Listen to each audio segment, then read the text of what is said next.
decide which is the most outstanding incident during that quarter. The driver receives a $200 cash award and a satin jacket for being a hero. And again, we do that 4 times a year.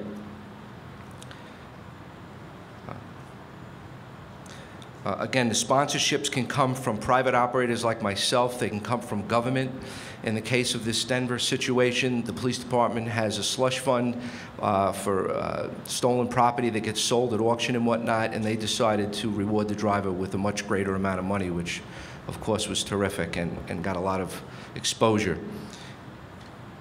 I just want to also mention that we see the program growing rapidly in the U.S. We also have interest from France and England, very excited about getting involved in the program, and Canada is rapidly getting involved in the program also. Some of the areas in the states that are involved now are South Carolina, Colorado, Atlanta, different parts of Florida, Buffalo, and Long Island, New York. Thanks for your time, and I hope that you'll support this when it comes to your community. Appreciate it.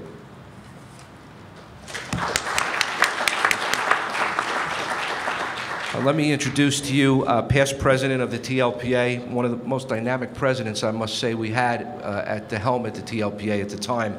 Very innovative, and that's why he's going to do a great job with this driver training program. Gene Howe.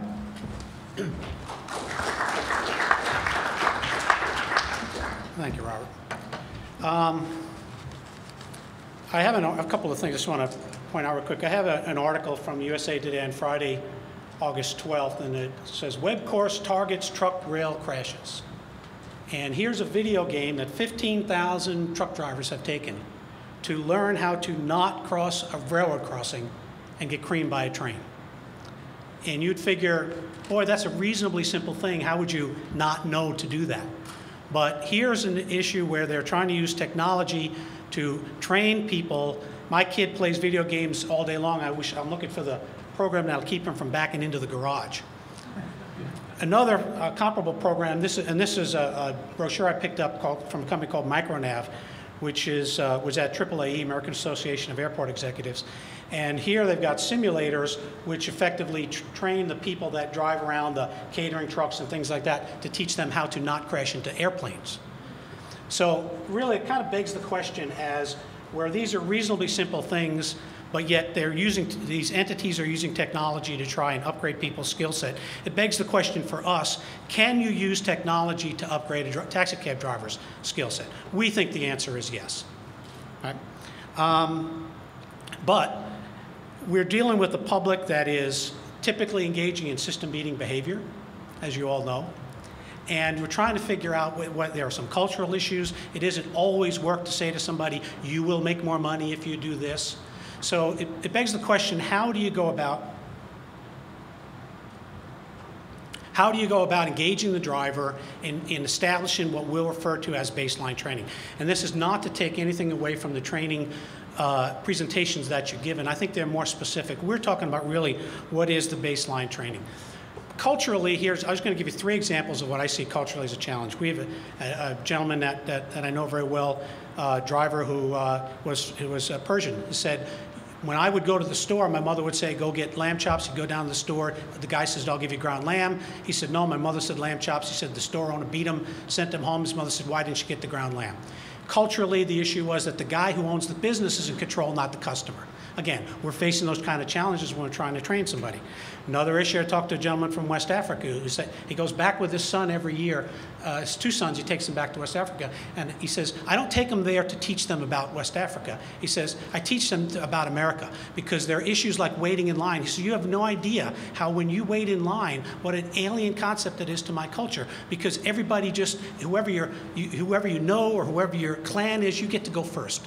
And he says, I want them to understand that this is a different cultural issue. So again, we're dealing with people we're trying to teach cultural norms to that are our cultural norms that we have to be sensitive to. Again, how do you do that? How do you reach those people?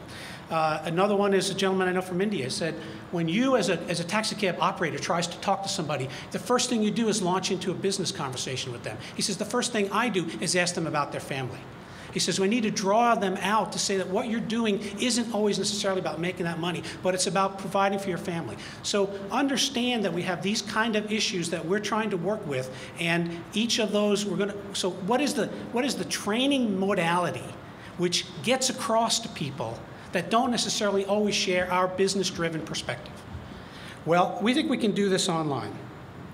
And so, could you just run this for me? Just hit the next button. We refer to this as modeling customer service imperatives, and next one. No, just the space bar. Yeah. Modeling customer service perspectives, and I'll explain what that means. It's not just jargon, but a little bit of the background. We've got some program objectives, courses. Obviously, we'll talk a little bit about our testing and certification, the schedule, evaluations, and then the summaries. So, I've got the clicker here, I probably could do it.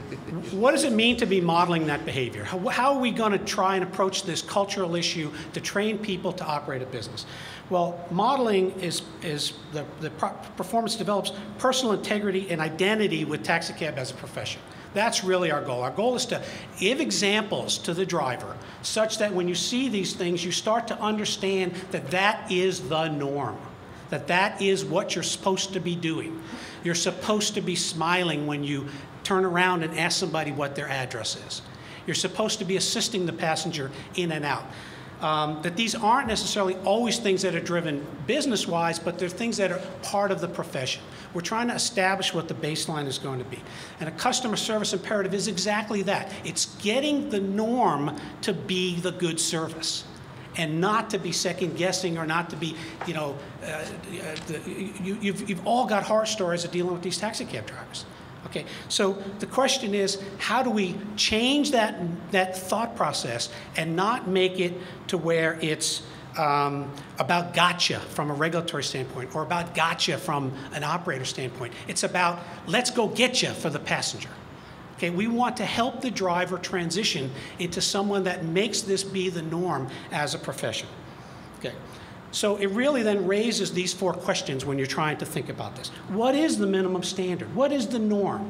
What do we expect from a driver, that anybody who's going to be in this industry, okay, not from like you had these presentations before about exactly a test to see whether he knows where a specific location is. But can he do the baseline work, he or she do the baseline work to be in this business? Can we establish what that norm is and then teach to the norm, so that what we're doing is trying to teach to the norm from our side as a trade industry association, and then yield to the individual cities to take that to the next step. And you don't have to spend the time trying to get this guy to understand that when you turn around and you ask for somebody's address, you repeat the address to him with a smile to confirm that you in fact know where you're going. And you've raised the comfort level in the person in the back seat. Can we improve the independent contractor business model for the driver? Like it or not, we've got this business model. Okay? And so how do we collectively, both from a regulator standpoint and as an operator standpoint, impart to the driver the understanding about what it is to be in business for themselves if their cultural background doesn't necessarily fit that? But what are the baseline standards for you to understand what it is to be in business for yourself? It raises the question, can we make regulatory compliance easier? Can we help you? Can we start with the stuff that you're chasing this guy around at, trying to write him up for it to do the gotcha, and figure out ways in which we're trying to communicate to the driver what it is, so that we're not running in circles trying to do the baseline stuff. Okay. And then lastly, can we improve the taxicab passengers' experience? It's what everybody wants.